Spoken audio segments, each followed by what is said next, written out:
હવામાન વિભાગે આગાહી કરી છે કે આવનારા 2 દિવસમાં રાજ્યમાં વરસાદી માહોલ રહેશે।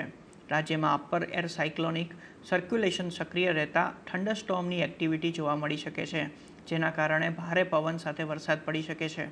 2 દિવસ બાદ વરસાદનું જોર રહેશે, એટલા માટે 29થી 31 મે સુધી માછીમારોને દરિયો ન ખેડવા સૂચના આપવામાં આવી છે।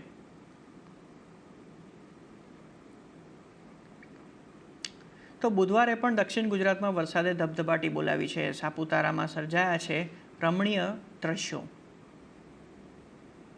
ગુજરાતમાં પ્રી મોન્સૂન એક્ટિવિટીની ભાગરૂપે સૌરાષ્ટ્ર અને દક્ષિણ ગુજરાતમાં ભારે વરસાદ પડવાની આગાહી હવામાન વિભાગે કરી, જે મુજબ બુધવારે પણ દક્ષિણ ગુજરાતમાં વરસાદે ભગડાટી બોલાવી।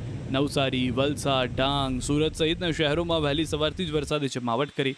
નવસારી શહેરમાં વહેલી સવારથી વાતાવરણમાં પલટાની સાથે વરસાદ વરસ્યો। તેજ પવન સાથે ખાબકેલા વરસાદથી રોડ પાણી થઈ ગયા। ભારે વરસાદને કારણે ઠંડક પ્રસરી, જોકે ખેડૂતો માટે આ વરસાદ ઘાતક સમાન સાબિત થયો। આ પંથકમાં ડાંગરના પાકનો સોથ વળી ગયો। 30,000 હેક્ટરથી વધુ વિસ્તારમાં ડાંગરની કાપણી બાકી છે, ત્યારે તેના પર વરસાદ આફતરૂપી વરસતા ડાંગરનો પાક ધોવાઈ ગયો। કાપણી પહેલા જ પડેલા વરસાદને કારણે ડાંગરના ભાવ ઓછા મળવાની શક્યતાઓ છે, જેથી ખેડૂતો ચિંતાતુર બન્યા છે। આ દ્રશ્યો ડાંગના સાપુતારાના છે, જ્યાં પણ સવારથી વરસાદને લઈને વાદળો પહોંચી ગયા હતા। કાળા ડિબાંગ વાદળો સવારથી વરસી પડ્યા હતા। સાપુતારામાં ચોમાસા જેવો માહોલ જામ્યો હતો। ધોધમાર વરસાદ પડતા રોડ પાણી થઈ ગયા હતા। વરસાદના કારણે ડાંગ જિલ્લાનું સૌંદર્ય સોળે કળાએ ખીલી ઉઠ્યું। સાપુતારાના ડુંગરો સાથે વાદળો વાતો કરતા હોય તેવા દ્રશ્યો સર્જાયા। અહીં 1 માસથી વરસાદ પડતા પ્રકૃતિ સોળે કળાએ ખીલી ઉઠી છે। ગાઢ ધુમ્મસ અને રીમઝીમ વરસાદને કારણે સાપુતારામાં ઝીરો વિઝિબિલિટી જોવા મળી, જાણે મિની કાશ્મીર બની ગયો હોય તેવો માહોલ સર્જાતા પ્રવાસીઓ ઝૂમી ઉઠ્યા। વેકેશન માણવા આવેલા પર્યટકોએ વાતાવરણનો આનંદ લીધો। બીજી તરફ ગાઢ ધુમ્મસ છવાતા વાહન ચાલકોને દિવસે પણ હેડલાઇટ ચાલુ રાખવી પડી। ધુમ્મસવાળા વાતાવરણમાં લોકો સવારમાં ચાલવા નીકળ્યા। હાલ ઠંડકમય વાતાવરણનો આસ્વાદ માણવા પ્રવાસીઓ ઉમટી પડ્યા છે। તો ચોમાસાના કાઉન્ટડાઉન વચ્ચે ખેડૂતોને વહેલી વાવણી ન કરવા જૂનાગઢ કૃષિ વૈજ્ઞાનિકોની સલાહ છે।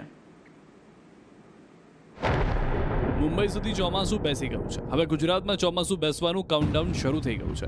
ગુજરાતમાં 10 જૂન આસપાસ ચોમાસું બેસી શકે છે। આ વખતે 114% જેટલો વરસાદ પડી શકે છે। હાલ પ્રી મોન્સૂન એક્ટિવિટીના વરસાદમાં જ ખેડૂતો વાવણી કરવા અધીરા બન્યા છે। ત્યારે આવા સમયે વાવણી કરવી કે નહીં, અને વાવણી કરે તો શું ધ્યાન રાખવું, તેને લઈને જૂનાગઢ કૃષિ વૈજ્ઞાનિકોએ ખેડૂતોને અપીલ કરી છે।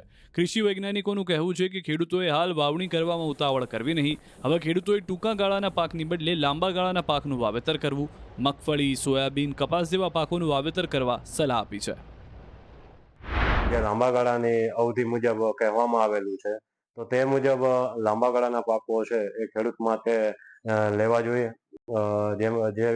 જેથી કરીને જોઈએ તો મગફળી છે, કપાસ છે, સોયાબીન છે, આવા પાકોનું વાવેતર છે એ ખેડૂત મિત્રોએ આગામી દિવસોમાં જ્યારે વાવણી લાયક વરસાદ થાય ત્યારે કરવા માટેની એક સલાહ આપવામાં આવે છે।